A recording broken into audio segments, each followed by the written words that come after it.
Hello everyone, welcome to my new academy channel. जैसा कि मैं स्टार्ट करने जा रही हूँ एक नया चैप्टर जिसका नाम है मॉलिक्यूलर बेसिस ऑफ इनहेरिटेंस। ठीक है, आज हम लोग इसमें देखेंगे किस तरीके से हमने देखा कि जेनेटिक्स हमने पढ़ा, पूरा प्रिंसिपल ऑफ इनहेरिटेंस कैसे जीन का रोल होता है, किस तरीके से पेरेंट्स से ऑफस्प्रिंग में जाते हैं। तो आज हम लोग यहाँ देखेंगे मॉलिक्यूलर बेसिस ऑफ इनहेरिटेंस में कि कौन सा जेनेटिक मटेरियल है, डीएनए है कि आरएनए है कि प्रोटीन है, इसके बारे में देखेंगे। और किस तरीके से डीएनए कैसे अपना रोल निभाता है, इस चैप्टर में हम लोग देखेंगे किस तरीके से डीएनए से आरएनए बनते हैं, आरएनए से प्रोटीन बनते हैं, किस तरीके से सारी चीज़ें कंट्रोल होती हैं। चलिए स्टार्ट करते हैं इस चैप्टर को। देखिए क्या लिखा है। In the previous chapter you have learn the inheritance pattern and the genetic basis of such pattern. हमने प्रीवियस चैप्टर में पढ़ा था, जैसा कि principle of inheritance and variation की बात की जा रही है, उसमें पढ़ा था कि जो इनहेरिटेंस पैटर्न है क्या है, फैक्टर है। कोई चीज़ अगर हम बोल सकते हैं, कोई ट्रेड पेरेंट्स से ऑफस्प्रिंग में किसके थ्रू जा रही है, फैक्टर से जा रही है, जो मेंडल कहते थे, बाद में इसे कहा गया जीन। ठीक है, At the time of Mendel, the nature of those factors regulating the pattern of inheritance was not clear. जब मेंडल ने बताया फैक्टर है, कोई ऐसी चीज है जो स्टेबल है, बिना चेंज हुए पेरेंट्स से ऑफस्प्रिंग में जा रही है, उसे उन्होंने कहा था फैक्टर। ठीक है, आज के समय में हम जीन कहते हैं, लेकिन उस समय उन्होंने ये नहीं बताया था कि कैसे ट्रांसफर होती है। उन्होंने तो इतना बता दिया, कोई ऐसी चीज है जो चेंज नहीं हो रही है, ठीक है, बहुत स्टेबल है। उन्होंने ये बताया कि फैक्टर है जो क्या हो रही है, पेरेंट्स से बच्चों में ट्रांसफर हो रही है। आगे चलते हैं। Over the next 100 years, the nature of the putative genetic material was investigated to culminating in the realization that the DNA deoxyribonucleic acid, the genetic material at the least for the majority of the organism। ठीक है, लगभग Mendel के 100 साल बाद हम लोग को पता चला कि जो जेनेटिक मटेरियल है, ज़्यादा करके मोस्ट ऑफ द ऑर्गेनिज्म में कौन है, डीएनए है। डीएनए का फुल फॉर्म दिया गया है डीऑक्सीराइबोन्यूक्लिक एसिड। ठीक है, जेनेटिक मटेरियल आरएनए भी होता है, डीएनए भी होता है, प्रोटीन नहीं होता है। ठीक है, तो मोस्ट ऑफ द जितने ऑर्गेनिज्म है अर्थ पे, सब में ज़्यादा से ज़्यादा कौन है, डीएनए ही जेनेटिक मटेरियल है। ठीक है, कुछ में आपको आरएनए देखने को मिल जाएंगे जेनेटिक मटेरियल ऐसा। आगे देखते हैं। In class 11th, you have learned that the nucleic acid are the polymer of nucleotide। आपने क्लास 11 बायोमोलिक्यूल चैप्टर में पढ़ा होगा कि जो न्यूक्लिक एसिड होते हैं वो किसके पॉलीमर होते हैं, न्यूक्लियोटाइड से। मतलब न्यूक्लिक एसिड आरएनए हो सकता है, डीएनए हो सकता है, ये दोनों किसके पॉलीमर होंगे, न्यूक्लियोटाइड्स के। मतलब कि यहाँ पे न्यूक्लियोटाइड क्या होंगे, ये मोनोमर होंगे, ढेर सारे न्यूक्लियोटाइड इस तरीके से जोड़ेंगे तब जाके यहाँ पे न्यूक्लिक एसिड बनेगा, डीएनए या फिर आरएनए। ठीक है, अभी हम लोग आगे अच्छे से इसको डिस्कस करेंगे कि न्यूक्लियोटाइड्स होते क्या है। आगे देखते हैं। Deoxyribonucleic acid DNA and ribonucleic acid RNA are the two type of nucleic acid found in the living system. ठीक है, जो जितनी भी लिविंग ऑर्गेनिज्म, चाहे प्लांट, एनिमल, माइक्रोब्स, कोई भी प्रेजेंट है अर्थ पे, सिर्फ दो ही टाइप के न्यूक्लिक एसिड पाए जाते हैं, या तो डीएनए होगा या तो आरएनए। डीएनए का मतलब डीऑक्सीराइबोन्यूक्लिक एसिड, जो इनका राइबोस शुगर होगा, वहां पे एक ऑक्सीजन नहीं होगा, इसी वजह से लिखा गया है डीऑक्सी। मीन्स की एक ऑक्सीजन गायब है, कहाँ से, राइबोस शुगर से। अब आरएनए का जो फुल फॉर्म है राइबोन्यूक्लिक एसिड की, यहाँ पे ऑक्सीजन प्रेजेंट है। ठीक है, तो ये क्या है, दोनों ही ज्यादा करके जितने भी हमारे अर्थ पे जितने भी प्लांट्स हैं उनके ये बोल सकते हैं न्यूक्लिक एसिड है, मीन्स जेनेटिक मटेरियल है, डीएनए या फिर आरएनए। लेकिन सबसे ज्यादा मेजोरिटी ऑफ ऑर्गेनिज्म में क्या देखने को मिला कि DNA as a genetic material. आगे देखते हैं। DNA act as the genetic material in most of the organism. DNA क्या है, जेनेटिक मटेरियल है और ज्यादा करके ऑर्गेनिज्म में देखने को मिला। RNA, though it also act as the genetic material in some viruses, mostly function as messenger। RNA भी कुछ ऐसे ऑर्गेनिज्म है जैसे वायरस हैं, उनमें क्या है, ये जेनेटिक मटेरियल है, लेकिन इसका जो मेन फंक्शन जो है RNA का, वो क्या है, एज अ मैसेंजर है। मैसेज क्या करता है, ट्रांसफर करता है। हम लोग देखेंगे कि किस तरीके से डीएनए से आरएनए बनेगा, और आरएनए से ही कोई चीज़ की सिंथेसिस होती है, मीन्स कोई प्रोटीन बनती है, तो आरएनए एज अ मैसेंजर काम करेगा। ठीक है, RNA has additional role as well. इसके अलावा भी आरएनए के और सारे काम हैं। डीएनए का ऐसे बस एक ही काम है, एज अ जेनेटिक मटेरियल, लेकिन आरएनए कुछ वायरसेस में क्या है, जेनेटिक मटेरियल है, लेकिन मोस्टली इनका काम क्या है, मैसेंजर की तरह। इसके अलावा और भी इनके काम है, देखिए और क्या क्या काम है इनके। It function as adapter structure and in some case act as the catalyst molecule. ठीक है, ये एडाप्टर मॉलिक्यूल की तरह काम करेंगे जब हम ट्रांसलेशन पढ़ेंगे। ठीक है, वहाँ पे टीआरएनए जो रोल निभाता है, अमीनो एसिड को जोड़ता है, प्रोटीन बनता है, वहाँ पे एडाप्टर की तरह काम करेंगे। स्ट्रक्चरर भी है ये, साथ में ये कैटलिस्ट मॉलिक्यूल है कि किसी रिएक्शन में कैटलिस्ट की तरह काम करते हैं। In class 11th, you have already learned the structure of the nucleotide and the way of this monomer united are linked to form a nucleic acid polymer. देखिए आप क्लास 11 बायोमोलिक्यूल में पढ़े होंगे कैसे ये ढेर सारे न्यूक्लियोटाइड एक दूसरे से जुड़ते हैं और क्या बनाते हैं, आगे चल के न्यूक्लिक एसिड का पॉलीमर बनाएंगे। ठीक है, अब चलिए देखते हैं कि ये होते क्या है न्यूक्लियोटाइड। जैसा कि हम जानते हैं कि जो न्यूक्लियोटाइड है ना, ये 3 चीज़ों से बना होगा। पहला होगा नाइट्रोजनस बेस होंगे, ठीक। दूसरा क्या होगा, राइबोस शुगर होंगे, ठीक है, राइबोस या फिर बोल सकते हैं डीऑक्सी राइबोस शुगर, ठीक है, ये डीएनए में होगा, ये आरएनए में होगा। फिर कौन होंगे, फॉस्फेट ग्रुप होंगे, तब जाके बनेगा न्यूक्लियोटाइड। नाइट्रोजनस बेस जो होते हैं 2 टाइप के होते हैं, एक को बोलते हैं प्यूरिन, दूसरे को बोलते हैं पायरिमिडीन। प्यूरिन में कौन होगा, एजी मीन्स एडेनिन होगा और ग्वानिन होगा। इनका जो स्ट्रक्चर होगा बोल सकते हैं डबल साइक्लिक स्ट्रक्चर इस तरीके का होगा, ठीक है, प्यूरिन का। पायरिमिडीन का क्या होगा, यहाँ पे इसका एग्जाम्पल है थायमिन हो गया, ठीक है, साइटोसिन हो गया, और यूरेसिल किस में होगा, आरएनए में प्रेजेंट होगा। ठीक, इसके अलावा जो न्यूक्लिक एसिड की बात कर रहे हैं, अब हम देखते हैं कैसे हम न्यूक्लियोसाइड बनाएंगे। न्यूक्लियोसाइड में 2 ही चीज चाहिए, पहला क्या चाहिए, नाइट्रोजन बेस चाहिए, दूसरा क्या है, आपको चाहिए राइबोस शुगर या फिर बोल सकते हैं डीऑक्सी राइबोस शुगर। ठीक है, अगर हम डीएनए की बात करते हैं तो वहां पे नाइट्रोजनस बेस होंगे, ठीक है, यहाँ पे जो प्यूरिन होंगे वो हमेशा अपना बॉन्ड बनाएंगे पिरामिडिन के साथ, मीन्स कि अगर थायमिन है इसका डबल बॉन्ड किसके साथ होगा, एडेनिन के साथ। अगर यहाँ पे साइटोसिन है इसका ट्रिपल बॉन्ड किसके साथ होगा, ग्वानिन के साथ होगा। तो ये इंपॉर्टेंट है, ये जो बॉन्ड होते हैं ये हाइड्रोजन बॉन्ड होते हैं, कि एडेनिन जब भी प्रेजेंट होगा अपना डबल बॉन्ड बनाएगा किसके साथ, थायमिन के साथ, या थायमिन जब भी प्रेजेंट होगा एडेनिन के साथ डबल बॉन्ड हाइड्रोजन बॉन्ड बनाएंगे। ठीक है, यहाँ पे साइटोसिन और ग्वानिन के बीच में क्या होगा, ट्रिपल बॉन्ड होगा, 3 यहाँ पे हाइड्रोजन बॉन्डिंग होगी। ठीक है, इसके अलावा हम देखेंगे कि अगर हम डीएनए की बात कर रहे हैं तो जो यहाँ पे शुगर होगा, राइबोस शुगर होगा, 5 कार्बन का जो शुगर होगा, इसका जो सेकंड कार्बन होगा वहाँ पे ऑक्सीजन नहीं प्रेजेंट होगा। हम ये बोल सकते हैं जो हमने न्यूक्लियोसाइड बनाया है किसके लिए, डीएनए के लिए, उसमें कौन होगा, नाइट्रोजन बेस होंगे प्लस डीऑक्सी राइबो शुगर होंगे। ठीक है, यहाँ पे शुगर ऐसा होगा जिसके पास कौन ही होगा, ऑक्सीजन नहीं होंगे। अगर हम आरएनए की बात करेंगे तो आरएनए के लिए भी यही सेम नाइट्रोजन बेस होंगे, बट यहाँ पे थायमिन की जगह अब यूरेसिल होगा, मीन्स कि जब यहाँ पे एडेनिन अपना डबल बॉन्ड थायमिन के साथ नहीं यूरेसिल के साथ करेगा। ठीक है, इसका जो डबल बॉन्ड होगा इसके साथ होगा, बाकी ग्वानिन और साइटोसिन में वो सेम रहेगा, 3 ही हाइड्रोजन बॉन्डिंग होगा, यहाँ पे कोई चेंजेस नहीं होगा, बस यहाँ पे थायमिन नहीं प्रेजेंट होगा आरएनए में, यहाँ पे यूरेसिल प्रेजेंट होगा। दूसरी चीज़ ये है कि जो इनका राइबोस शुगर है इस पे कोई ऑक्सीजन वगैरह नहीं रिमूव हुआ है, ये वैसे पड़े हैं। तो इनके लिए जो न्यूक्लियोसाइड होंगे हम बोल सकते हैं यहाँ पे राइबोस शुगर होंगे, साथ में नाइट्रोजन बेस होंगे। नाइट्रोजन बेस में कौन होगा, थायमिन प्रेजेंट नहीं होगा, उसकी जगह यूरेसिल आ जाएगा। न्यूक्लियोटाइड में क्या होगा कि जो भी हमने न्यूक्लियोसाइड बनाया है उसमें हमको क्या करना है, 5वें कार्बन पे फॉस्फेट ग्रुप को क्या करना है, जोड़ देना है इस तरीके से, तो हमारा न्यूक्लियोटाइड बन जाएगा। ठीक, आगे चलते हैं। In this chapter, we are going to discuss the structure of DNA, its replication, the process of making RNA from DNA transcription, the genetic code that determine the sequence of amino acid in protein, the process of protein synthesis, translation, and the elementary basis of their regulation. इस chapter में हम लोग DNA का structure देखेंगे, किस तरीके से structure है, डबल हेलिकल है, कैसा है वो देखेंगे। साथ में किस तरीके से डीएनए रेप्लिकेशन करता है कि अपने ही जैसे फिर से अपना स्ट्रैंड बना लेता है। ठीक है, तो रेप्लिकेट किस तरीके से कर रहा है हम उसको देखेंगे। साथ में हम ये देखेंगे कि किस तरीके से डीएनए से हम आरएनए बना रहे हैं, मीन्स ट्रांसक्रिप्शन देखेंगे कि डीएनए से आरएनए कैसे बनेगा। फिर हम ऐसे जेनेटिक कोडान देखेंगे जिसकी वजह से अमीनो एसिड बनते हैं, और इन्हीं अमीनो एसिड से क्या होता है, प्रोटीन की फॉर्मेशन होती है। तो हम लोग प्रोटीन सिंथेसिस भी देखेंगे ट्रांसलेशन प्रोसेस में। इसके अलावा किस तरीके से जीन रेगुलेट करेगा हम उसको भी देखेंगे। आगे चलते हैं। The determination of the complete nucleotide sequence of the human genome during the last decade has set a new era of genomic। ठीक है, जिस तरीके से हम न्यूक्लियोटाइड को पूरी तरीके से जानेंगे तो इसका ज़्यादा इस्तेमाल कहाँ किया जा रहा है, ह्यूमन जीनोम में, लगभग 10 साल पहले से, मीन्स अभी जल्दी आज से देखेंगे तो 10 साल पहले से ही लोग जागरूक हो गए कि हम इस तरीके से कोडान या जेनेटिक कोड पढ़ के हम जान सकते हैं कि इसका क्या न्यूक्लियोटाइड है, या फिर हम ये भी पता लगा सकते हैं कि इसके पेरेंट्स कौन हैं। तो ये हम ह्यूमन जीनोम में यूज़ कर रहे हैं। ठीक है, आगे चलते हैं।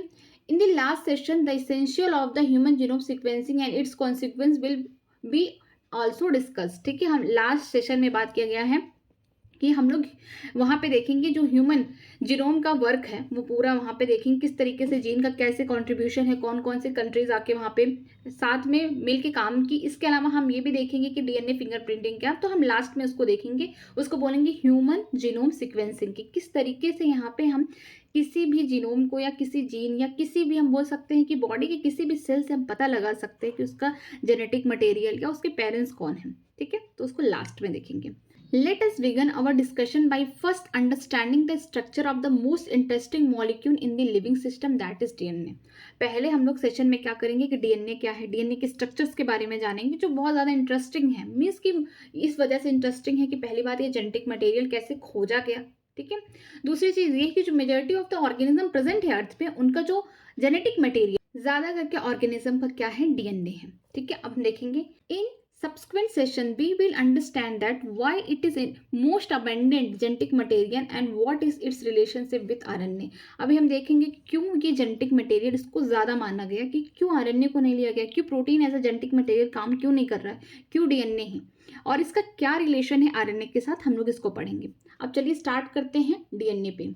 डीएनए का जो फुल फॉर्म है न्यूक्लिक एसिड है या फिर बोल सकते हैं न्यूक्लियोटाइड। ठीक है, इसके पॉलीमर है। एक मैं शॉर्ट ट्रिक बता रही हूँ डीएनए के लिए। डी फॉर ये कैसे है, डीऑक्सी राइबो न्यूक्लिक एसिड। ठीक है, इनका फुल फॉर्म हो गया। N for negative. ठीक है, जो डीएनए होते हैं निगेटिवली चार्ज होते हैं क्योंकि यहाँ पे फॉस्फेट ग्रुप जोड़ा हुआ है। ए फॉर क्या है, एसिडिक नेचर है इनका। ठीक है, तो ये इनके नाम से ही मैंने ट्रिक बना रखा है कि डीएनए, डी फॉर इनका नाम जान जाइए कि डीएनए का फुल फॉर्म क्या है, डीऑक्सी राइबो न्यूक्लियोटाइड या फिर राइबो न्यूक्लिक एसिड। ठीक है, उससे बने हैं। एन फॉर निगेटिवली चार्ज है क्योंकि फॉस्फेट ग्रुप जुड़ा हुआ है यहाँ पे 5वें कार्बन पे जो राइबोस शुगर है, डीऑक्सी राइबोस शुगर पे। ए फॉर क्या है, एसिडिक नेचर है। ठीक है, तो इससे आप याद करिए। चलिए स्टार्ट करते हैं डीएनए के बारे में। DNA is a long polymer of deoxy ribo nucleotide. ठीक है, हम जानते हैं कि डीएनए क्या एक न्यूक्लिक एसिड है, तो ये किसका पॉलीमर है, किसका, ये इसके लिए मोनोमर की तरह काम करेंगे। ये है डीऑक्सी राइबो न्यूक्लियोटाइड, मतलब कि यहाँ पे क्या होगा, नाइट्रोजनस बेस होंगे। ठीक है, इसके साथ इनका जो राइबोस शुगर होगा उसके पास ऑक्सीजन नहीं होगा, तो यहाँ बोल सकते हैं डीऑक्सी राइबोस शुगर होंगे। साथ में यहाँ पे 5वें कार्बन पे जो डीऑक्सी राइबोस शुगर के 5वें कार्बन पे यहाँ पे फॉस्फेट ग्रुप जुड़ा होगा, तो ये क्या बनेंगे, अब डीऑक्सी राइबो न्यूक्लियोटाइड बनेंगे। ठीक है, the length of the DNA is usually defined as the number of nucleotide और the pair of the nucleotide refers to as a base pair present in it. ठीक है, अगर हमको लेंथ जानना है कि मान लीजिए इस तरीके से डीएनए है डबल हेलिकल, तो हमको लेंथ जानना है तो हम कैसे जानेंगे, या तो काउंट कर लेंगे कितने नंबर ऑफ न्यूक्लियोटाइड है। मान लीजिए यहाँ पे इस तरीके से है, यहाँ पे देखिए चार यहाँ पे है नीचे, क्योंकि डबल हेलिकल स्ट्रक्चर होता है इस तरीके से, तो यहाँ पे हमने देखा कितने हैं, 8 न्यूक्लियोटाइड है। ठीक है, सपोज करिए ये 8 है, इनके बीच में यहाँ पे देखिए हाइड्रोजन बॉन्डिंग कर दे रही हूँ मैं, तो इस तरीके से स्ट्रक्चर आ गया। लेकिन अगर दूसरा तरीका ये है कि हम नंबर ऑफ बेस पेयर को ऐसे जोड़ लें, एक बेस पेयर है यहाँ पे, एक दूसरा है, तीसरा है, चौथा है, मीन्स 4 बेस पेयर हो गया। अगर हम 2 से मल्टीप्लाई कर देंगे तो हमको नंबर ऑफ न्यूक्लियोटाइड पता चल जाएंगे। अगर आप बेस पेयर को जोड़ेंगे तो वो क्या होंगे, एक एक पेयर के साथ होंगे, तो इसको जब 2 से मल्टीप्लाई करेंगे तो क्या बनेंगे, नंबर ऑफ न्यूक्लियोटाइड आपको पता चल जाएगा। तो उससे आप लेंथ निकाल सकते हैं कि डीएनए की लेंथ कितनी है। ठीक है, नहीं तो अगर आप यूजुअली आप जोड़ लें, एक एक काउंट कर लें न्यूक्लियोटाइड को, तब भी आप जान सकते हैं कि डीएनए की लेंथ कितनी है। ठीक, अगर आप बेस पेयर में देखेंगे तो आपको 2 से मल्टीप्लाई करना पड़ेगा। अगर नॉर्मली आप न्यूक्लियोटाइड को ऐड कर रहे हैं तो आप नॉर्मली इसको ऐड कर लेंगे। This is also is the characteristic of organism. ठीक है, ये कैरेक्टरिस्टिक है किसके, ऑर्गेनिज्म के हैं। फॉर एग्जाम्पल, अब कुछ एग्जाम्पल दिए गए हैं कि कौन कौन से ऑर्गेनिज्म में क्या क्या है, कितने बेस पेयर है, कितने न्यूक्लियोटाइड्स हैं। ठीक है, अब आगे देखते हैं, जैसे बैक्टीरियोफेज नोन एज 5 × 174। ठीक है, ये इसका नाम है बैक्टीरियोफेज का, 5 × 174। ठीक है, हैज न्यूक्लियोटाइड कितने हैं इसके, 5386। इसको याद करना पड़ेगा कि जो बैक्टीरियोफेज है, यहाँ पे 2 बैक्टीरियोफेज होंगे, आगे पढ़ेंगे कि यहाँ पे दिया जो 5 × 174 है इसका नाम। ठीक है, तो इसमें न्यूक्लियोटाइड प्रेजेंट है कितने, 5386। ठीक है, अब देखते हैं बैक्टीरियोफेज लैम्डा, जो बैक्टीरियोफेज लैम्डा है इनमें कितने बेस पेयर प्रेजेंट है, 48502। ठीक है, ये बेस पेयर है। अगर न्यूक्लियोटाइड निकालना होगा तो बस इसमें 2 से मल्टीप्लाई कर देना है आपको। ठीक है, तो याद रखिए कि ये न्यूक्लियोटाइड्स है और ये क्या है, बेस पेयर है। इसमें 48502 ये क्या है, बेस पेयर। अगर आप इसमें 2 से मल्टीप्लाई करेंगे तो आप यहाँ पे न्यूक्लियोटाइड्स निकाल लेंगे। इशिया कोलाई हैज़ 4.6 इंटू 10 की पावर 6 बेस पेयर, ठीक है। ई कोलाई में क्या है, जो ई कोलाई बैक्टीरिया है इसमें जो बेस पेयर कितने हैं, 4.6 इंटू 10 की पावर 6 बेस पेयर है, ठीक है। अगर हम इसको 2 से मल्टीप्लाई कर देंगे तो हमें नंबर ऑफ न्यूक्लियोटाइड पता चल जाएंगे। And haploid content of the human DNA is 3.3 into 10 की पावर 9 बेस पेयर। अगर हम हैप्लॉइड कंटेंट की बात किया गया है कि मीन्स हम ह्यूमन की बात करते हैं, उनके गैमेट्स की बात करते हैं, चाहे स्पर्म हो गए चाहे ओवम, तो हैप्लॉइड होते हैं वो। तो उनमें अगर देखा जाए बेस पेयर कितने हैं, 3.3 इंटू 10 की पावर 9 बेस पेयर। अगर 2 से मल्टीप्लाई कर देंगे तो हमें डिप्लॉइड कंटेंट पता चल जाएगा यहाँ पे, ठीक है। आगे देखते हैं, let us discuss the structure of long polymer. अब हम लोग लॉन्ग पॉलीमर मतलब डीएनए के बारे में पता करेंगे, किस तरीके से पॉलीमर बना, ठीक। Structure of the polynucleotide chain अब क्या है, let us recapitulate the chemical structure of the polynucleotide chain that is DNA और आरएनए। अब हम लोग यहाँ पे रिकैप कर रहे हैं किसका केमिकल स्ट्रक्चर, चाहे डीएनए हो या फिर आरएनए हो। ये न्यूक्लियोटाइड हैव 3 कंपोनेंट, जैसा कि हमने बताया कि न्यूक्लियोटाइड में 3 होंगे, नाइट्रोजनस बेस हो गया, राइबोस या डीऑक्सीराइबोस शुगर होंगे, साथ में फॉस्फेट ग्रुप होंगे, ये न्यूक्लियोटाइड बन गए। और ढेर सारे न्यूक्लियोटाइड अगर कतार में जुड़ गए, चेन में जुड़ गए तो क्या बन गए वो, चाहे बन जाएंगे डीएनए या फिर आरएनए, ठीक। न्यूक्लियोटाइड के पास 3 कंपोनेंट है, देखिए नाइट्रोजनस बेस हो गए, पेंटोस शुगर 5 कार्बन की शुगर है, ribose in case of RNA and deoxyribose for DNA, and phosphate group. अगर फॉस्फेट ग्रुप कहाँ जुड़ा होगा, या डीऑक्सीराइबोस शुगर में या फिर बोल सकते हैं राइबोस शुगर में 5वें कार्बन से, तो यहाँ पे क्या बन जाएगा, न्यूक्लियोटाइड बन जाएंगे डीएनए और आरएनए के अलग अलग। There are 2 type of nitrogenous bases, यहाँ पे 2 टाइप के नाइट्रोजनस बेसिस देखने को मिलेंगे। पहला कौन है, प्यूरिन होगा जिसमें एडेनिन गुआनिन मिस ए और जी, इससे याद करिए, ठीक है। एंड पैरिमिडीन जिसमें होगा साइटोसिन, यूरेसिल किसमें प्रेजेंट होगा, आरएनए में प्रेजेंट होगा, वहां पे थायमिन नहीं होगा। लेकिन डीएनए में बात करें तो यूरेसिल नहीं होगा, वहां पे थायमिन होगा, ठीक है। Cytosine is common in both RNA and DNA and thymine is present in DNA. Cytosine जो होगा कॉमन होगा दोनों में, मिस आरएनए डीएनए में, ठीक है। जो थायमिडीन होगा ये सिर्फ प्रेजेंट होगा किसमें, डीएनए। ये साइटोसिन हो गया, थायमिन, यूरेसिल, ये क्या है, पिरामिडीन्स है, okay. Uracil is present in RNA at place of thymine. जो यूरेसिल है ये किसकी जगह पे प्रेजेंट होगा, आरएनए में, थायमिन की जगह प्रेजेंट होगा। साइटोसिन तो दोनों में कॉमन है। आगे चलते हैं, a nitrogenous base is link to the OH of the first prime carbon pentose sugar through an N-glycosidic linkage to form a nucleoside such as adenosine, deoxyadenosine, guanosine, deoxyguanosine, cytidine, deoxycytidine, uridine और deisothiamidine, ठीक है। जैसा हमने पहले पढ़ा था कि जो नाइट्रोजनस बेस होते हैं कहाँ जुड़ते हैं, अगर डीएनए है तो डीऑक्सीराइबोस शुगर होगा, आरएनए है तो राइबोस शुगर होगा। कहाँ पे जुड़ेंगे, मान लीजिए कि राइबोस शुगर है, ठीक है। इसका जो पहला कार्बन होगा ना, इससे जाके कौन जुड़ेगा, नाइट्रोजनस बेस, चाहे एडेनिन, गुआनिन, साइटोसिन जो भी होंगे इस पे जाके जोड़ेंगे। बस याद रहे कि आरएनए का कहाँ है, डीएनए का कौन सा है। आरएनए में क्या होगा कि वहां पे राइबोस शुगर होंगे, वहां पे थायमिन कभी नहीं जुड़ेगा, यूरेसिल आएगा उसकी जगह। अगर हम डीएनए की बात करेंगे तो उसका जो शुगर होगा डीऑक्सीराइबोस शुगर होगा, जिसमें ऑक्सीजन नहीं प्रेजेंट होंगे सेकेंड वाले कार्बन पे, ठीक है। इसके अलावा यहाँ पे थायमिन होगा यूरेसिल की जगह। तो इस तरीके से क्या बनेंगे, न्यूक्लियोसाइड्स बनेंगे। और न्यूक्लियोटाइड्स में क्या होगा, अब आगे देखते हैं। जैसे अब यहाँ पे नाम जैसे दिया गया है कि एडेनोसिन, ठीक है, ये आरएनए होगा, ठीक। यहाँ पे डीऑक्सीएडेनोसिन ये डीएनए में होगा, गुआनोसिन ये किस में होगा, आरएनए में होगा, डीऑक्सीगुआनोसिन ये होगा डीएनए में होगा, साइटिडीन, ठीक है, ये भी आरएनए में होगा, डीऑक्सीसाइटोडीन, जब भी डीऑक्सी लिखा हो ना तो मतलब कि डीएनए की कहानी है, ठीक है। लेकिन यूरिडीन लिखा गया तो ये आरएनए होगा, और डीऑक्सीथाइमिडीन लिखा गया है तो ये डीएनए की कहानी है। मीन्स ये क्या है, ये न्यूक्लियोसाइड्स हैं, इनके नाम दिए गए हैं जब ये वाले सब नाइट्रोजनस बेस जुड़े होंगे राइबोस या फिर डीऑक्सीराइबोस शुगर से, ठीक है। आगे चलते हैं, when a phosphate group is linked to the OH of the 5' carbon of the nucleoside through a phosphoester linkage, a corresponding nucleotide or deoxynucleotide depending upon the type of the sugar present is formed, ठीक है। अगर यही जो nucleoside बने हैं यहाँ पे क्या होगा, इस तरीके से बने हैं, मान लीजिए नाइट्रोजनस बेस जोड़ा है कोई एडेनिन मान लीजिए, तो इसका जो 5वां कार्बन होगा इस तरीके से है, तो 1 2 3 4, यहाँ पे जो 5वां कार्बन इस तरीके से होगा, यहाँ पे जो OH ग्रुप होगा, ठीक है, यहाँ पे कौन जुड़ा होगा, फॉस्फेट जुड़ा होगा, तब क्या बनेगा, ये न्यूक्लियोटाइड्स बनेंगे, ठीक है। तो यहाँ पे किससे उस बॉन्ड का, उस लिंकेज का नाम क्या है? Phosphoester linkage. अगर नाइट्रोजनस बेस जो राइबोस शुगर या फिर डीऑक्सी राइबोस शुगर से जुड़े हैं तो वहाँ पे जो बॉन्ड है एन ग्लाइकोसिडिक लिंकेज है, ठीक है, यहाँ पे। लेकिन अगर फॉस्फेट ग्रुप 5वें कार्बन से जुड़े हैं, मीन्स हम OH ग्रुप पे जाके जुड़ा हुआ है किसके? राइबोस शुगर के, तो यहाँ पे हम बोल सकते हैं कि जो लिंकेज है फॉस्फोएस्टर लिंकेज है। और इसके बाद इस तरीके से न्यूक्लियोटाइड्स आगे बनती चली जाती हैं। आगे देखते हैं, 2 nucleotide are link through the 3' to 5' phosphodiester linkage to form a dinucleotide. यहाँ पे एक देखिए, एक न्यूक्लियोटाइड है, ये दूसरा है।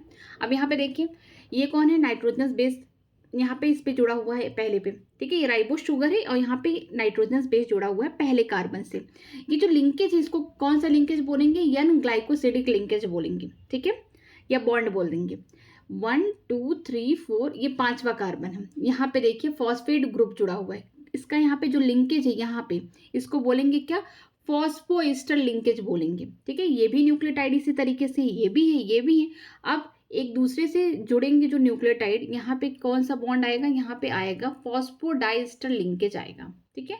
फॉस्फोडाइस्टर लिंकेज में किसकी होगी? देखिए ये 5वां ग्रुप, यहाँ पे 5वां वाला था कार्बन ये। अब देखिए 1 2 3 ये 3 और 5 जो 3' to 5' के जो कार्बन होंगे किसके? राइबोस शुगर वाले, वहां पे एक से दूसरी न्यूक्लियोटाइड इस तरीके से चेन आगे बढ़ती जाएगी। याद रखिएगा स्ट्रक्चर, एक बार इसको देखिएगा। ये राइबोस शुगर है या फिर डीऑक्सी राइबोस शुगर, कोई भी होगा, डीएनए आरएनए जिसका है उस पर डिपेंड करेगा।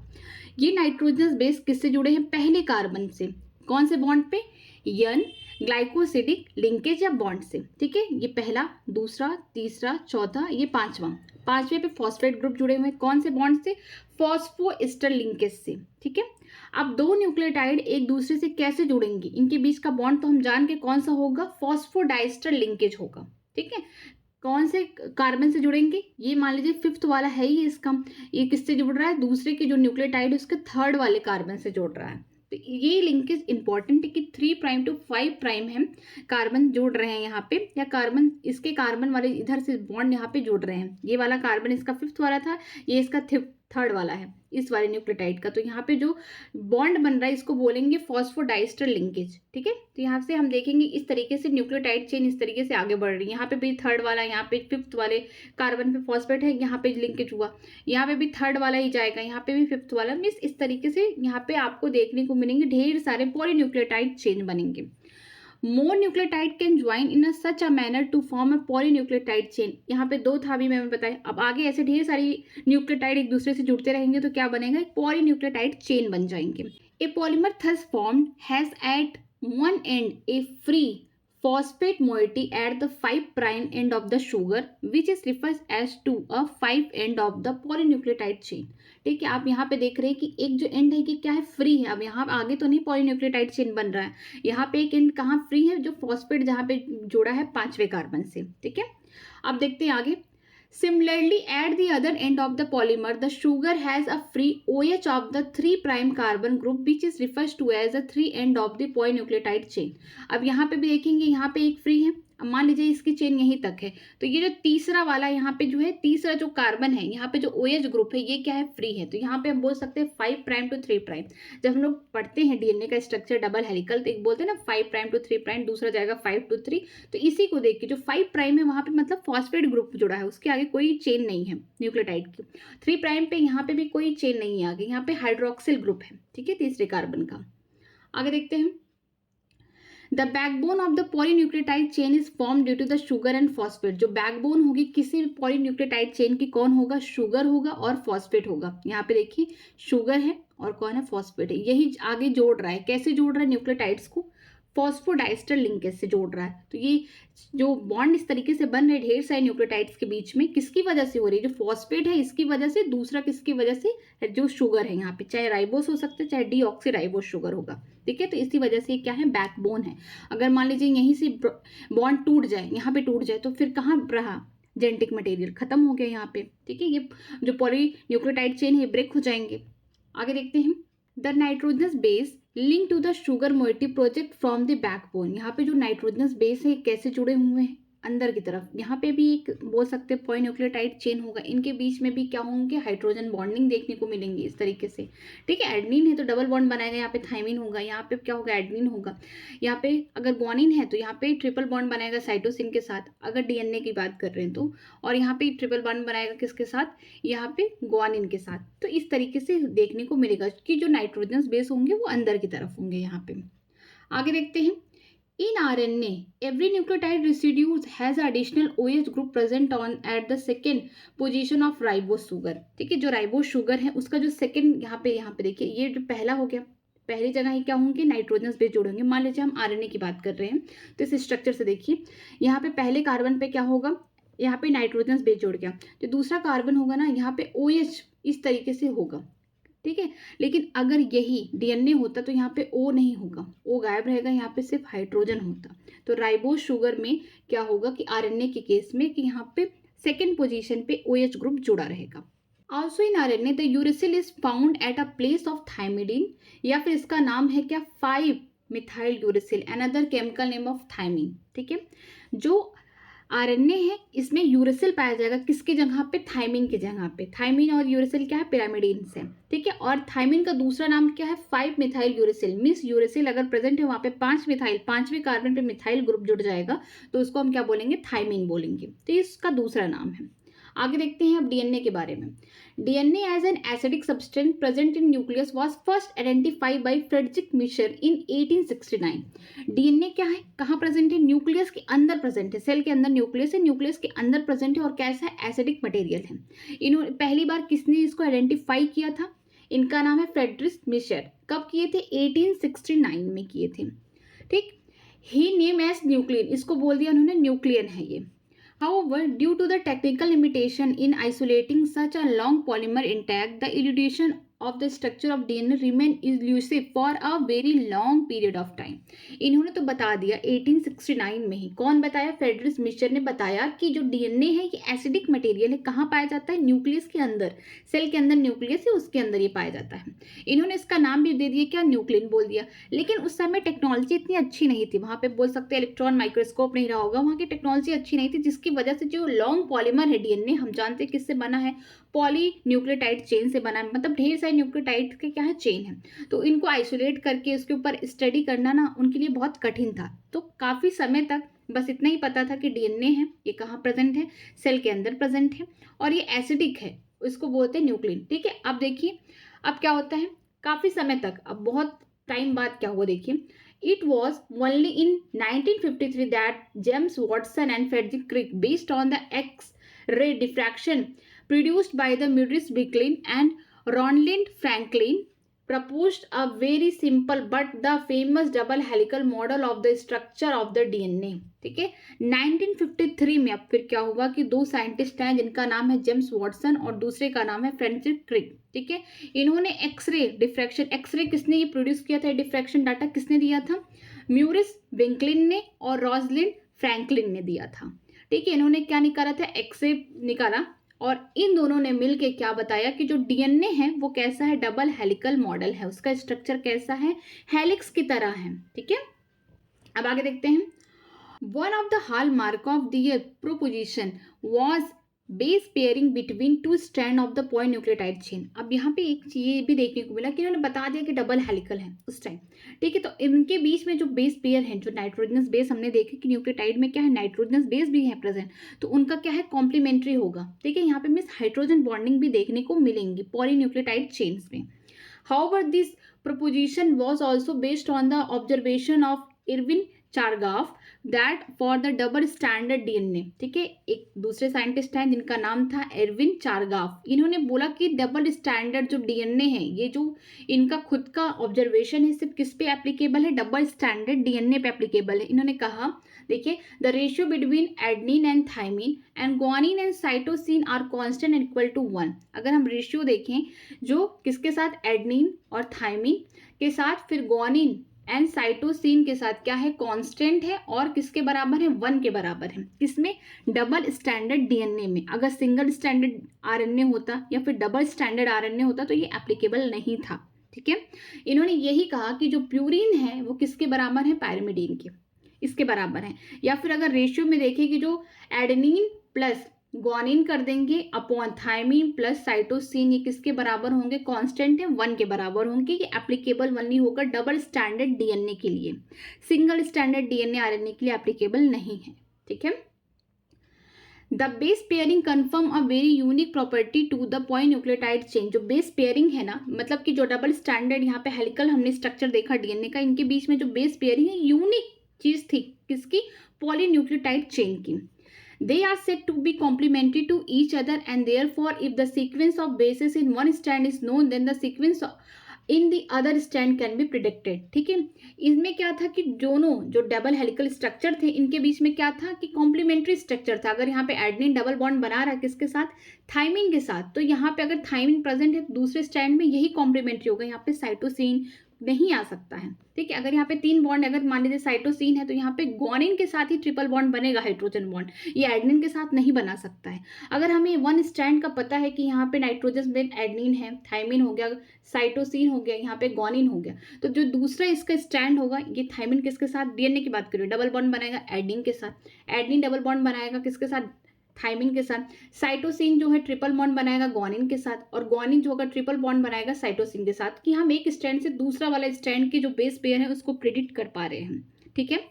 Also, if the each strand from the DNA, let us call as the parental DNA as a template for synthesis of new strand, the two double standard DNA that let us call them as a daughter DNA, thus produce would be identical to the parental DNA molecule। ठीक है। यहाँ पे देखिए हम जानते हैं कि जो डीएनए वो कैसा है, डबल हेलिकल स्ट्रक्चर है। ठीक है, डबल स्टैंडर्ड है। यहाँ पे अगर हम मान लेते हैं एक क्या है, पेरेंटल डीएनए हो गए, जो भी यहाँ पे नाइट्रोजन बेस एडेनिन है, थायमिन है, साइटोसिन है, यहाँ पे ग्वानिन प्रेजेंट है।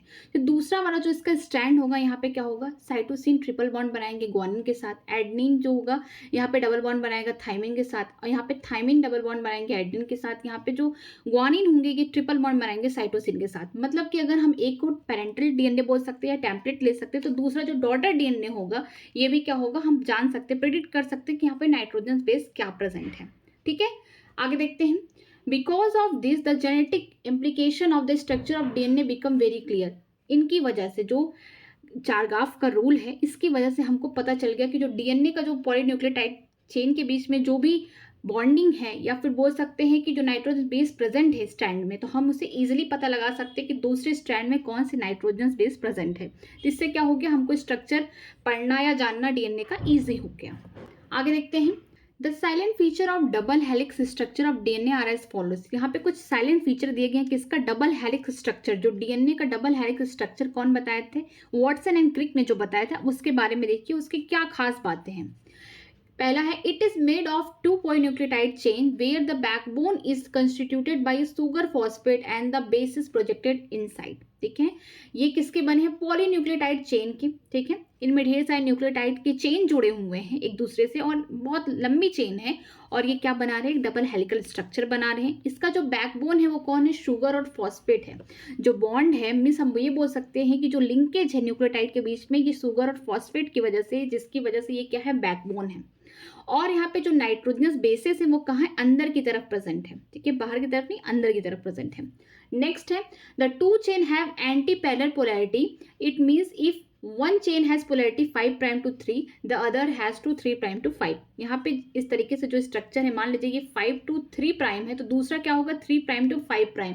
मीन्स यहाँ पे अपोजिट होगी, एंटी पैरेलल होंगे एक दूसरे की। ठीक है, पोलैरिटी, क्योंकि ये 5' क्यों आ रहा है, हमने यहाँ देखा था, ये वाला स्ट्रक्चर देखिए, ये 5' इसलिए आ रहा है क्योंकि यहाँ पे फॉस्फेट ग्रुप आगे फ्री है। ठीक है, ये 3' क्यों आ रहा है, यहाँ पे हाइड्रोक्सिल ग्रुप क्या है, आगे फ्री है, यहाँ पे कोई आगे कोई न्यूक्लियोटाइड चेन नहीं बना है। तो जो इनका कॉम्प्लीमेंट्री बनेगा, ये 5' टू अगर 3' है, तो इनका जो कॉम्प्लीमेंट्री होगा 3' to 5' होगा, अगर डबल हेलिकल स्ट्रक्चर बन रहे हैं। ठीक है। आगे चलते हैं, इनका तीसरा पॉइंट देखते हैं। तीसरा में क्या है, the bases in two strand are pair through hydrogen bonding forming the base pair. ठीक है, जो 2 स्ट्रैंड हैं डीएनए के, जो डबल हेलिक स्ट्रक्चर में दो स्ट्रैंड इस तरह डीएनए में एक दूसरे से कैसे जुड़े हुए हैं, हाइड्रोजन बॉन्डिंग से जुड़े हुए हैं। बेस पेयर के बीच में हाइड्रोजन बॉन्डिंग है, ये लिखा गया है। Adenine form 2 hydrogen bond with thymine from opposite strand and vice versa. जो एडेनिन है ये डबल बॉन्ड बनाती है किसके साथ, थाइमिन के साथ ये कौन सी बॉन्ड है, हाइड्रोजन बॉन्डिंग है, ठीक है।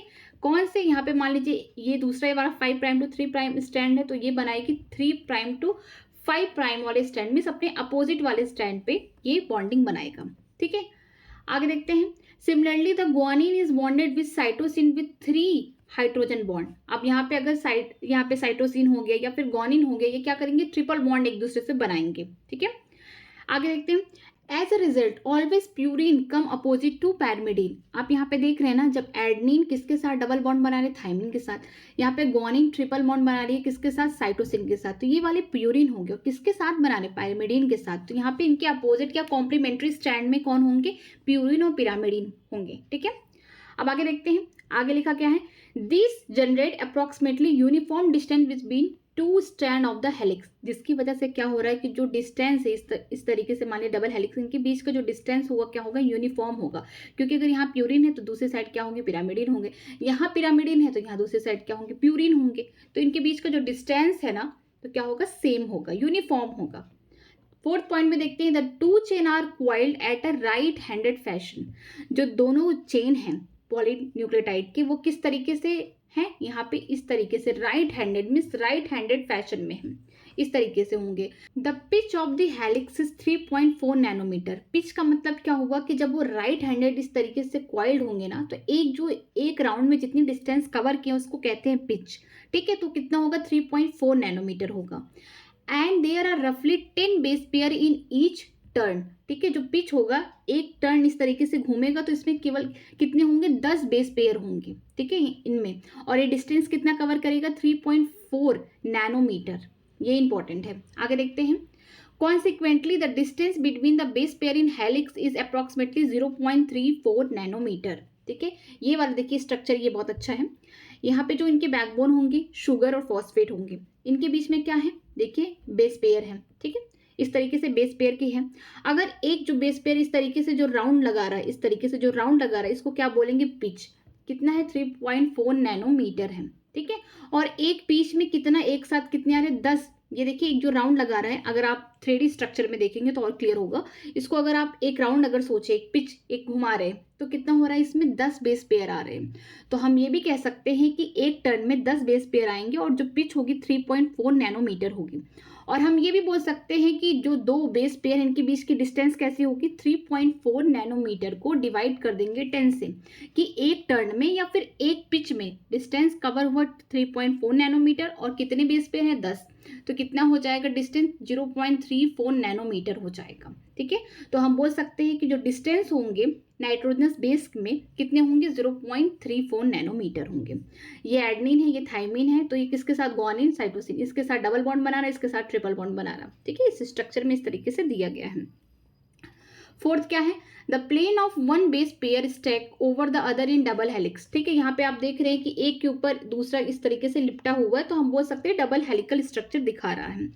This in addition to hydrogen bond confirm the stability of helical structure. ये जो हेलिकल स्ट्रक्चर है, इनकी जो स्टेबिलिटी है किसके ऊपर डिपेंड करे, हाइड्रोजन बॉन्डिंग के ऊपर, कि जो नाइट्रोजनस बेस के बीच में जो दोनों स्टैंड हैं, इनके बीच में जो बॉन्डिंग है हाइड्रोजन बॉन्डिंग, इस पे डिपेंड कर रही है कि इसकी स्टेबिलिटी कैसी है हेलिकल की, ठीक है, जो हेलिकल स्ट्रक्चर है डीएनए का। अब आगे देखते हैं, डबल स्टैंडर्ड पॉलीन्यूक्लियोटाइड चेन। अब डबल स्टैंडर्ड इसलिए बोला क्योंकि यहाँ पे देखिए बेसिस के बीच में क्या है, बॉन्डिंग दिखा दी, ठीक है। ये राइबोस शुगर है, या बोल सकते हैं अगर हम डीएनए की बात कर रहे हैं, तो डीएनए की अगर हम बात कर रहे हैं तो क्या है, डीऑक्सीराइबोस शुगर है। यहाँ पे नाइट्रोजनस बेस जोड़ा, यहाँ पे कौन बॉन्ड होगा, N glycosidic linkage, N glycosidic linkage होगा। पहला, दूसरा, तीसरा, चौथा, ये पांचवा। अगर हम पांचवें कार्बन पर जाएंगे तो यहाँ पे फॉस्फेट ग्रुप जुड़ा होगा, ठीक है। यहाँ पे जो बॉन्ड होगा फॉस्फोएस्टर बॉन्ड है। अब 2 न्यूक्लियोटाइड एक दूसरे से जुड़ गए, यहाँ पे एक तीसरे कार्बन का जो डीऑक्सीराइबोस शुगर उसका तीसरा कार्बन, और यहाँ पे जो फॉस्फेट का जो पांचवा है इससे जुड़ा, यहाँ पे बोलेंगे फॉस्फोडाइस्टर लिंकेज, और इस तरीके से बहुत बड़ी सी चेन बन गई, ठीक है। अब देखिए एक दूसरा, ये 5 प्राइम टू 3 प्राइम होगा, तो दूसरा वाला कैसे होगा, 3 प्राइम टू 5 प्राइम। यहाँ पे एक दूसरे से क्या होंगे, एंटी पैरेलल होंगे, इनकी पोलैरिटी क्या होगी, उल्टा हो जाएगी। अगर ये 5 से 3 जा रहा है तो दूसरा वाला जो उसका सामने वाला जो स्ट्रैंड होगा वो 3 प्राइम टू 5 प्राइम जाएगा, ठीक है, अगर हम एक ही जगह से देख रहे हैं। अब यहाँ पे क्या होगा, अगर एडनिन है तो यहाँ पे हाइड्रोजन बॉन्डिंग बन रही है, 2 हाइड्रोजन बॉन्डिंग को ध्यान में देख के चलना है कि एडेनिन थाइमिन के साथ डबल बॉन्डिंग बनाएगी और गुआनिन या साइटोसिन क्या करेंगे, एक दूसरे के साथ 3 हाइड्रोजन बॉन्डिंग बनाएंगे, जिसकी वजह से स्टेबिलिटी क्या हो रही है, यहाँ पे मेंटेन हो रही है हेलिकल स्ट्रक्चर ऑफ डीएनए की। ठीक है, जब एक राउंड लेता है, मीन्स एक राउंड कवर करता है, पिच कवर करता है, मीन्स ये राइट हैंडेड फैशन है, मीन्स कि एक ही डायरेक्शन में क्या करेगा, अपने आप को घुमाएगा। ठीक है, तो जब एक बार एक टर्न लेगा तो इसमें कम से कम 10 बेस पेयर आएंगे और साथ में जो डिस्टेंस होगी 3.4 नैनोमीटर होगी और 3.4 नैनोमीटर को हम पिच कहते हैं। ठीक है, और अगर हमको डिस्टेंस देखना होगा 2 नाइट्रोजन बेस के बीच में, तो हम क्या करेंगे, पिच को डिवाइड कर देंगे बेस पेयर से। पिच कितना था, 3.4 नैनोमीटर डिवाइडेड बाई 10, तो आ जाएगा 0.34 नैनोमीटर। मीन्स की जो डिस्टेंस है एडेनिन और थाइमिन के बीच में, अगर यहाँ पे देख लीजिए स्ट्रक्चर, अगर हमको देखना हो यहाँ पे एडेनिन हो गया, थाइमिन हो गया या फिर साइटोसिन या गुआनिन, किसी के बीच में डिस्टेंस देखेंगे तो कितना होगा, 0.34 नैनोमीटर होगा। ठीक है, आगे चलते हैं। Compare the structure of purine and pyrimidine. आप यहाँ पे स्ट्रक्चर को कंपेयर कर सकते हैं। Can you find out why the distance between 2 polynucleotide chain in the DNA remain almost constant. क्यों ऐसा हो रहा है कि यहाँ पे जो स्ट्रैंड है इनके बीच का जो डिस्टेंस है ये क्या है, कांस्टेंट है। इसलिए है क्योंकि यहाँ अगर प्यूरिन है तो यहाँ सामने पिरामिडिन हो जाएगा, यहाँ अगर पिरामिडिन है तो यहाँ प्यूरिन हो जाएगा, जिसकी वजह से इनके बीच की जो डिस्टेंस होगी वो कांस्टेंट है, यूनिफॉर्म है, तो इनकी कोई दिक्कत नहीं है। ठीक है, आगे देखते हैं। The proposition of double helical structure for DNA and its simplicity in the explaining the genetic implication become revolutionary। ठीक है, जो इस तरीके से डबल हेलिकल स्ट्रक्चर है डीएनए का, इसमें किस तरीके से नाइट्रोजन बेस है, कैसे जो स्ट्रक्चर है, ये क्या हुआ, एक हम लोग बोल सकते हैं ना, जेनेटिक वाली जो दुनिया है, जेनेटिक बायोलॉजी में क्या है, एक बहुत बड़ा रेवोल्यूशन है। ठीक है, वेरी सून फेडरिक क्रिक, ये इंपॉर्टेंट है कि सेंट्रल डॉगमा किसने दिया था, तो वॉटसन नहीं, यहाँ पे क्रिक ने दिया था। ठीक है, बहुत जल्द ही क्या हुआ, फेडरिक क्रिक ने propose the central dogma in the molecular biology which state that the genetic information flow from. ठीक है, यहाँ पे क्रिक ने क्या दिया, एक सेंट्रल डॉगमा दिया, किसमें, मॉलिक्यूलर बायोलॉजी में। मॉलिक्यूलर बायोलॉजी का मतलब डीएनए, आरएनए, प्रोटीन, ये सब क्या है, मॉलिक्यूलर बायोलॉजी में मॉलिक्यूल के बारे में बात की जा रही है यहाँ पे, जिसमें क्या होगा, जेनेटिक मटेरियल कैसे फ्लो करेगा, डीएनए से आरएनए में जाएगा, फिर आरएनए से प्रोटीन बनेगा, तब जाके हम बोल सकते हैं कि पेरेंट्स से अगर कोई ट्रेड आ रहा है बच्चे में, मान लीजिए अगर पेरेंट्स की हाइट ज़्यादा है तो बच्चे में भी अगर हाइट आ रही है, मीन्स टॉल हाइट आ रही है, तो कैसे होगा, डीएनए से आरएनए में जाएंगे, आरएनए से फिर प्रोटीन, तब जाके उसके बॉडी में वो ट्रेड आएगा। तो ऐसे क्या होता है, यहाँ पे जीन या जेनेटिक इंफॉर्मेशन फ्लो होता है। अब देखते हैं, डीएनए क्या करेगा, खुद का रेप्लिकेशन करेगा, तो एक दूसरा डीएनए बना लेगा। अगर हम डीएनए से एमआरएनए बना रहे, मैसेंजर आरएनए बना रहे, इसको बोलते हैं ट्रांसक्रिप्शन प्रोसेस को। अगर हम एमआरएनए से प्रोटीन बना रहे तो ट्रांसलेशन बोलते, इसी को बोलते सेंट्रल डॉगमा। ठीक है, अगर डीएनए खुद से रेप्लिकेट कर रहा है, खुद से डीएनए बना रहा है, तो हम रेप्लिकेशन बोलेंगे। डीएनए से अगर आरएनए बन रहा है, एमआरएनए, इसको बोलेंगे ट्रांसक्रिप्शन और एंजाइम होगा ट्रांसक्रिप्टेज। ठीक है, अगर एमआरएनए से प्रोटीन बन रहा है तो ट्रांसलेशन बोलेंगे, फिर जो प्रोटीन बन गया तो इसका मतलब जीन वो आगे जाके वो ट्रेड्स को शो करेगा। ठीक है, इसी को बोलते हैं सेंट्रल डॉगमा। किसने दिया था, फेडरिक क्रिक ने दिया था। आगे चलते हैं।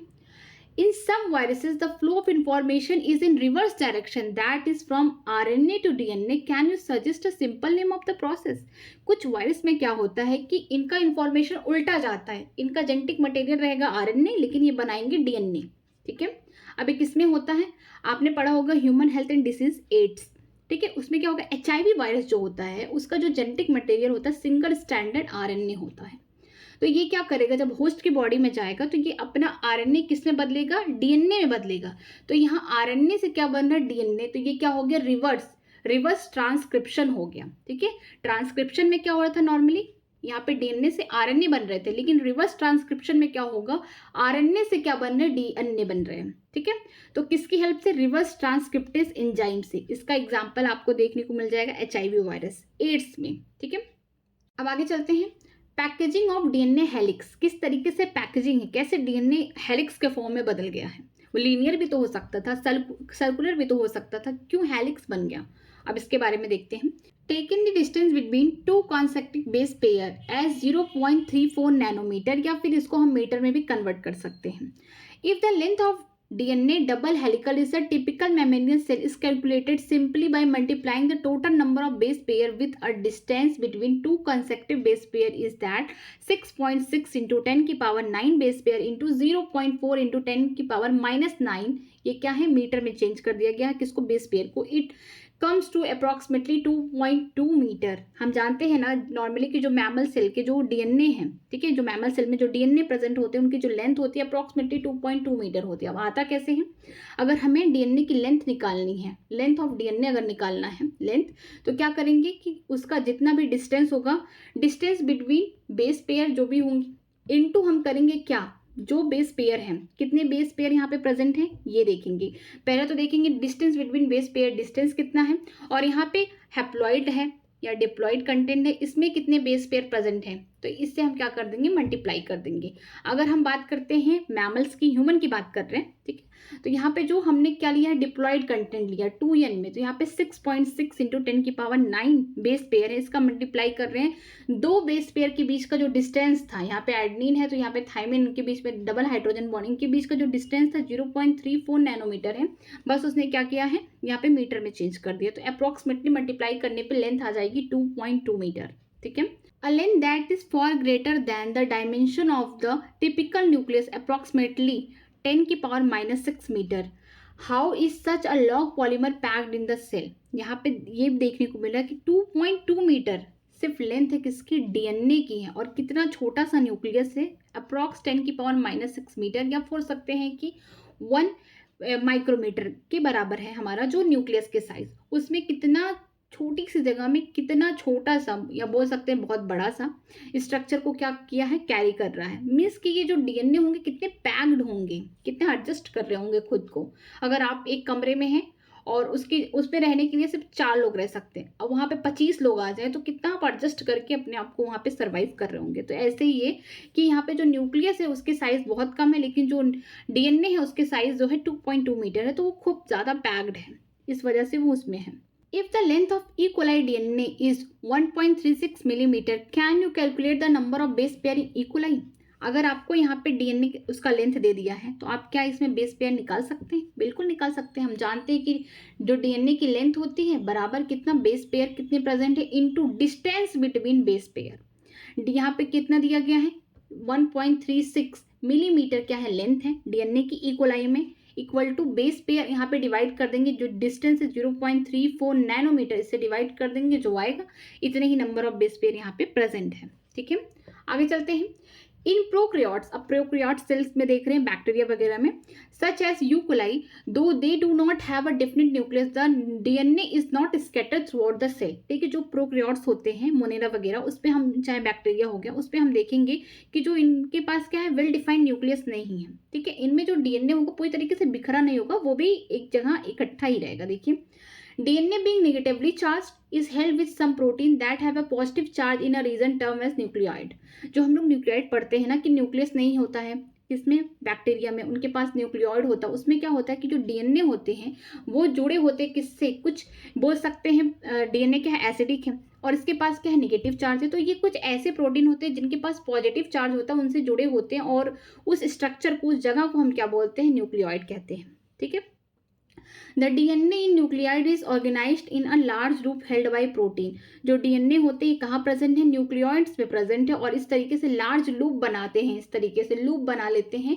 ठीक है, किससे जुड़े हुए हैं यहाँ पे, जो पॉजिटिव प्रोटीन है उससे. ठीक है, in eukaryotes this organisation is much more complex. अगर हम यूक्रियोट्स में पढ़ेंगे तो ये जो ऑर्गेनाइजेशन है थोड़ा कॉम्प्लेक्स है. ठीक है, there is a set of positively charge basic protein called histone. ठीक है, जो हम बात कर सकते हैं यूक्रियोट्स या ह्यूमंस की बात करते हैं, तो इसमें क्या होगा कि जो यहाँ पे पॉजिटिवली चार्ज प्रोटीन दोनों में पाई जाएगी, चाहे मोनेरा हो या बैक्टीरिया वाले हो, चाहे हम बात करते हैं प्रोटिस्टा हो गया, फंजाई हो गया, एनिमलिया हो गया, प्लांट्स हो गया, इनकी बात करते हैं यूक्रियोट्स की. दोनों में ही क्या है, पॉजिटिव प्रोटीन पाए जाते हैं. लेकिन जो यूक्रियोट्स है थोड़ा ये कॉम्प्लेक्स इनका प्रोसीजर होता है, तो इसमें जो पॉजिटिवली चार्ज प्रोटीन होते हैं वो कैसे होते हैं, बेसिक प्रोटीन होते हैं, जिनको हम हिस्टोन कहते हैं. A protein acquired a large depending upon the abundance of the amino acid residue with a charge side chain. ठीक है, जो प्रोटीन है इनके पास क्या है, चार्ज है. चार्ज का मतलब इस किस वजह से आ रहा है, अमीनो एसिड। हम अमीनो एसिड का स्ट्रक्चर अगर आप बायोमॉलिक्यूल पढ़े होंगे तो आप देखे होंगे कि उनमें क्या होता है कि बीच में उनका बोल सकते हैं कार्बन है, एक तरफ क्या हो जाएगा उनका अमीन जुड़ा होगा, दूसरी जगह इनका कार्बोक्सिलिक ग्रुप जुड़ा होगा, एक क्या होगा बोल सकते हैं कि वेरिएबल आर होगा, एक जगह हाइड्रोजन होगा। इस तरीके का स्ट्रक्चर है। तो इनमें क्या होगा कि जो प्रोटीन होंगे इनके पास क्या होंगे, चार्ज किस पे डिपेंड करेगा, जो अमीनो एसिड प्रेजेंट होंगे। ठीक है, अगर पॉजिटिव वाले ज्यादा प्रेजेंट है मीन्स अमीन ज्यादा प्रेजेंट है, जिसका मतलब ये बेसिक होंगे। अगर कार्बोक्सिलिक ग्रुप वाले ज्यादा प्रेजेंट है तो एसिडिक होंगे। तो उस पर डिपेंड करता है। Histones are rich in a basic amino acid received lysine and arginine. जो हिस्टोन है ये क्या है, बेसिक प्रोटीन है।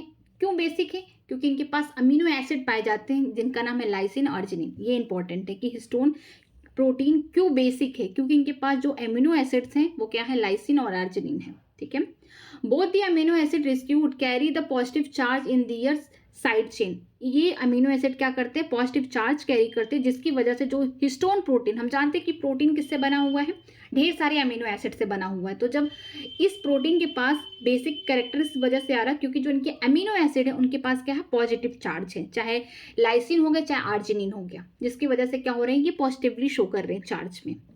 Histone are organized to form a unit of 8 molecule called histone octamer. ठीक है, जो हिस्टोन है ये क्या बनाते हैं, 8 मॉलिक्यूल के जो हिस्टोन ऑक्टामर स्ट्रक्चर बनाते हैं।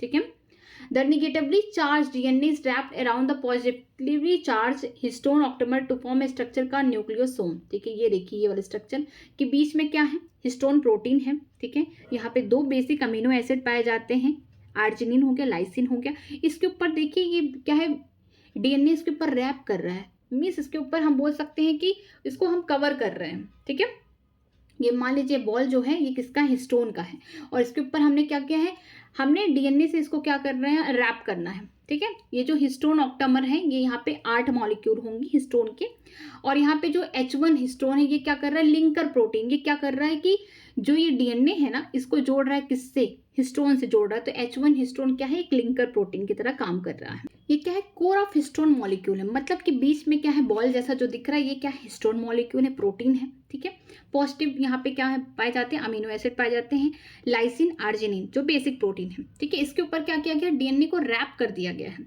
अब रैप किया है तो जोड़ना भी तो पड़ेगा ना। तो यहाँ पे जो H1 हिस्टोन है ये क्या है, लिंकर प्रोटीन है, कि जो जितना रैप हुआ है डीएनए यहाँ पे क्या कर दिया गया है, जोड़ दिया गया। कहीं ऐसा तो नहीं है खुल जाए आगे चल के, ऐसा नहीं, इसको क्या किया, जोड़ा किया गया है। जो हिस्टोन ऑक्टामर है यहाँ पे 8 मॉलिक्यूल पाए जाते हैं हिस्टोन के। अब आगे देखते हैं इसी स्ट्रक्चर को हम न्यूक्लियोसोम कहते हैं। न्यूक्लियोसोम कुछ नहीं है कि बीच में क्या है, हिस्टोन प्रोटीन है, उसके ऊपर क्या है, डीएनए की रैपिंग कर देगी, मीन्स डीएनए से बांध दिया गया है। ठीक है, इसको हम बोलते हैं न्यूक्लियोसोम। अब देखते हैं आगे क्या लिखा गया है। ए typical nucleosome contain 200 base pair of the DNA helix. यहाँ पे जो ये टिपिकल हम बोल सकते हैं न्यूक्लियोसोम है, यहाँ पे जो बीच में हिस्टोन प्रोटीन है इसके ऊपर जो डीएनए रैप किया है ना, तो हम बोल सकते हैं जो डीएनए है उसका 200 यहाँ पे बेस पेयर है। ठीक है, जो डीएनए हम जानते हैं कि कैसे हैं, बीच में हम जानते हैं कि नाइट्रोजन बेस से जुड़े हुए हैं, यहाँ पे जो पॉलीन्यूक्लियोटाइड चेन में, तो यहाँ पे 200 बेस पेयर किसके होंगे, यहाँ पे जितना डीएनए यहाँ पे उसको रैप किया है, मतलब कि जो रैप्ड फॉर्म वाला डीएनए है एक बार जाएगा रैपिंग किया, दूसरी बार रैपिंग किया, तो इसमें 200 बेस पेयर आएंगे इस न्यूक्लियोसोम वाले स्ट्रक्चर में। ठीक है, आगे चलते हैं। Nucleosome constitute the repeating unit of the structure in nucleus called chromatin, the thread like stain colour body seen in nucleus. ठीक है, इसी तरीके से ढेर सारे स्ट्रक्चर होंगे, ऐसा नहीं कि एक ही होगा, आगे भी इसी तरीके से रैपिंग होगी। ठीक है, डीएनए का फिर आगे से रैपिंग होगी, तो इसी को हम क्या बोलते हैं, क्रोमैटिन बोलते हैं। ठीक है, इस स्ट्रक्चर को क्रोमैटिन बोलते हैं। मतलब कि क्या है कि डीएनए एक सिंपल सा हमने पढ़ लिया डबल हेलिक्स है। अगर ये अपने बोल सकते हैं कि प्रोटीन पे क्या कर रैप कर, प्रोटीन का मतलब पॉजिटिव वाले प्रोटीन, जो पॉजिटिव चार्ज वाले प्रोटीन है उसके ऊपर रैप किया, मान लीजिए 2-3 बार रैप कर दिया, उसके 200 बेस पेयर यहाँ पे आ गए, ये क्या बन गया, न्यूक्लियोसोम। आगे जाएगा फिर रैप करेगा 2-3 बार। ठीक है, इसके 200 बेस पेयर आ गए, तो ये क्या है, न्यूक्लियोसोम। अब ये ऐसे ढेर सारे स्ट्रक्चर होंगे तो इसको हम क्या बोलेंगे, क्रोमैटिन बोलेंगे। थ्रेड लाइक स्टेन है, आप इसको कलर्ड बॉडी भी बोल सकते हैं जब आप इसको देखेंगे न्यूक्लियस में। ठीक, the nucleosome in the chromatin is seen to be beads on string structure when view under the electron microscope EM में। जब आप इलेक्ट्रॉन माइक्रोस्कोप में व्यू करके देखेंगे तो जो स्ट्रक्चर है आपको कैसा दिखेगा, ये देखिए इस तरीके का दिख रहा है। यहाँ पे आप इस तरीके से देखेंगे कि बीच में क्या है, कुछ ऐसा है, उसके ऊपर कुछ रैप है, फिर आगे ऐसे माला। मिस मोतियों की जो माला होती है ना, जो मोतियों की माला होती है, तो हम बोल सकते हैं कि वो न्यूक्लियोसोम की जो ढेर सारी मालाएं हैं जिनके ऊपर क्या प्रेजेंट है, बोल सकते हैं कि न्यूक्लियोसोम कैसे बना हुआ है। यहाँ पे हिस्टोन प्रोटीन है, इसके ऊपर डीएनए ढेर सारे रैप है, फिर आगे इसी तरीके से हिस्टोन प्रोटीन होगा, फिर यहाँ पे डीएनए रैप होगा, इस तरीके से ऐसे होता होता जाएगा आगे। फिर हम इसको जब हम इलेक्ट्रॉन माइक्रोस्कोप में देखेंगे तो हमको कैसे दिखेगा, बीड्स ऑन स्ट्रिंग, मोतियों की माला जैसे दिखेगा। ठीक है, इतना याद रहना चाहिए कि न्यूक्लियोसोम में जितना डीएनए रैप किया हिस्टोन प्रोटीन को, वहाँ पे 200 बेस पेयर ही आएंगे सिर्फ। ठीक है, आगे देखते हैं।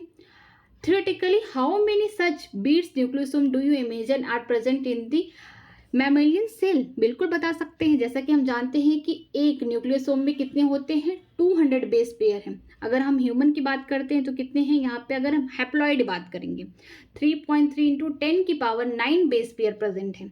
तो अगर एक न्यूक्लियोसोम में कितने हैं, 200 हैं, तो यहाँ पे हम बता सकते हैं कितने न्यूक्लियोसोम हैप्लॉइड कंटेंट के लिए लग रहे हैं। डिप्लॉइड के लिए नहीं बात करी, हैप्लॉइड के लिए बात करी, गैमेट्स वगैरह के लिए बात कर रही हूँ मैं। ठीक है, डिप्लॉइड करना होगा तो आप 2 से मल्टीप्लाई कर लेना इसको। तो यहाँ पे क्या होगा, 1 nucleosome equal to 200 base pair. तो 1 बेस पेयर इक्वल टू हम लिख सकते हैं 1/200 न्यूक्लियोसोम।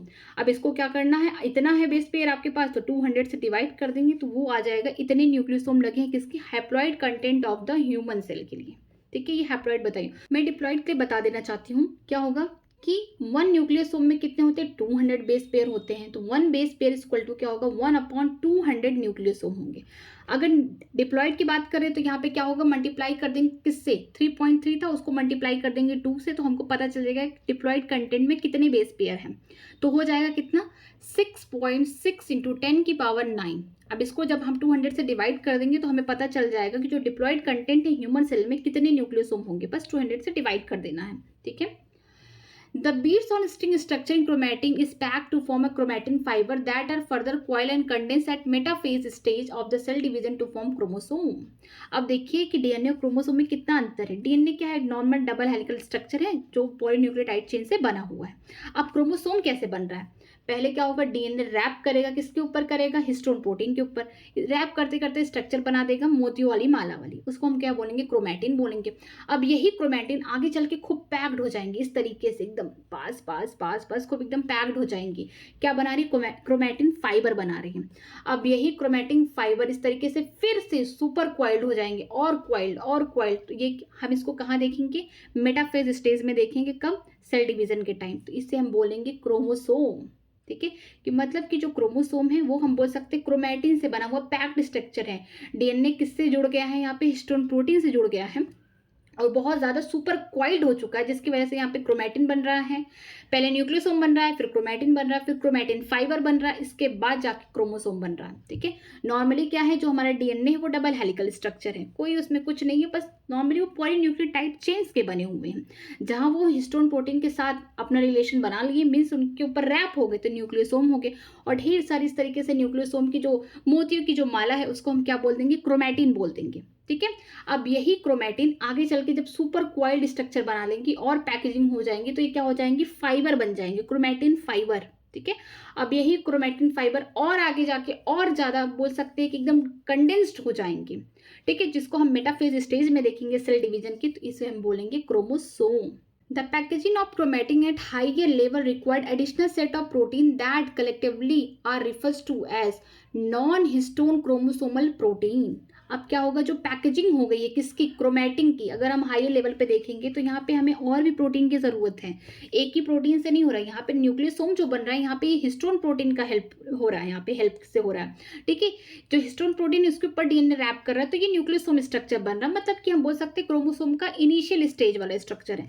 लेकिन जो ये सुपर क्वाइल्ड स्ट्रक्चर इस तरीके से बन रहे हैं तो यहाँ पे भी तो प्रोटीन चाहिए जो जोड़े रखें किसी चीज को फेविकोल की तरह। मीन्स कि हमें और प्रोटीन की जरूरत होगी। जो सुपर क्वाइल्ड स्ट्रक्चर हम देखेंगे आगे चल के क्रोमोसोम में, उसमें और भी प्रोटीन का यहाँ पे रोल है, जिसकी वजह से क्या हो रहा है कि यहाँ पे जो डीएनए पूरी तरीके से कंडेंस्ड हो गया है। ठीक है, तो उसको हम क्या बोलेंगे, नॉन हिस्टोन क्रोमोसोमल प्रोटीन। ठीक है, आगे देखते हैं, in typical nucleus some region of the chromatin are loosely packed and stain light are refers to as euchromatin. ठीक है, जो टिपिकल न्यूक्लियस की बात करते हैं मैमल की, सपोज करिए, तो ये जो पैकेजिंग है ना, कहीं खूब ज्यादा कंडेंस्ड है, कहीं थोड़ा सा लूज हो रहा है, कहीं फिर कंडेंस्ड हो जा रही है इस तरीके से, फिर यहाँ पे कहीं खूब कंडेंस्ड कहीं लूज है, फिर इस तरीके से खूब कंडेंस्ड लूज है। तो कुछ जगह क्या हो रही है, यहाँ पे इनकी लूज पैकेजिंग हुई है। तो इसको हम बोल सकते हैं, जब हम माइक्रोस्कोप से देखेंगे तो हमें कैसे ये स्टेन करेंगे लाइट कलर की, तो हम इससे क्या बोलेंगे, इस जगह पे यू क्रोमेटिन बोलेंगे। अब यू क्रोमेटिन क्यों बोलेंगे, the chromatin that are more densely packed and stain dark are called heterochromatin. जो अभी हमने देखा खूब डेंसली पैक्ड है, फिर थोड़ा सा लूज, फिर खूब पैक्ड, फिर थोड़ा सा लूज, खूब पैक्ड, इस तरीके से है। ठीक है, और फिर पैक्ड है इस तरीके से। तो यहाँ पे देखिए ये लूज है, तो इसको हम बोल रहे हैं यू क्रोमेटिन। जो खूब डेंसली पैक्ड है और देख रही है माइक्रोस्कोप से डार्क कलर दिख रहा है, तो हम इसे हेट्रोक्रोमेटिन बोलेंगे। अब दूसरे दोनों में क्या देखिए डिफरेंस क्या है, the euchromatin is said to be transcriptionally active chromatin whereas the heterochromatin is inactive. ठीक है, अब यहाँ पे हमने डीएनए में पढ़ा था कि जो डीएनए है, डीएनए से आरएनए बनेगा। जैसे हमने सेंट्रल डॉग्मा में पढ़ा था क्या, कि डीएनए से क्या बनता है, आरएनए बनता है, ट्रांसक्रिप्शन होता है। आरएनए से फिर क्या बनेगा, प्रोटीन बनेगा, तो ट्रांसलेशन होगा। तो अब हमको ये देखना है कि कैसे डीएनए यहाँ पे ट्रांसक्रिप्शन, कौन सा पार्ट है जो डीएनए का ट्रांसक्रिप्शन करेगा। जब इस तरीके से क्रोमेटिन बन गए खूब एकदम कंडेंस्ड फॉर्म में, किसकी हेल्प से, यहाँ पे नॉन हिस्टोक्रोमोसोमल प्रोटीन की हेल्प से खूब कंडेंस्ड बन गए, तो क्या होगा, कहीं कहीं खूब कंडेंस्ड है, थोड़ा सा कहीं लूज हो गए, फिर कंडेंस्ड है खूब, फिर इस तरीके से कहीं लूज हो गए, फिर इस तरीके से कंडेंस्ड है खूब इस तरीके से स्ट्रक्चर में। तो जहां लूज है वहां पे अगर हम देख रहे हैं माइक्रोस्कोप से, तो हमें क्या दिख रहा है, स्टेन लाइट, वहां पे थोड़ा कलर क्या है, लाइट दिख रहा है, तो हम इसे यू क्रोमेटिन बोलेंगे। और यही जो लूज वाला पार्ट है, ये क्या है, ट्रांसक्रिप्शनली एक्टिव है, मीन्स कि ये वाला जो पार्ट है डीएनए का, यही ट्रांसक्रिप्शन करके आरएनए बनाएगा। ठीक है, फिर आगे खूब कंडेंस्ड है, जो कंडेंस्ड वाले पार्ट है खूब हमको माइक्रोस्कोप से डार्क कलर के दिखेंगे, इसको बोलते हैं हेट्रोक्रोमेटिन। ये क्या है, बहुत, जब हम इसको देखेंगे तो ये डार्क कलर का दिखेगा, तो ये क्या है, खूब ज्यादा ही कंडेंस्ड है। ठीक है, ये बहुत टाइटली पैक्ड है, तो हम इसको बोल सकते हैं कि ये ट्रांसक्रिप्शनली इनएक्टिव है, मीन्स यहाँ पे ट्रांसक्रिप्शन नहीं होगा।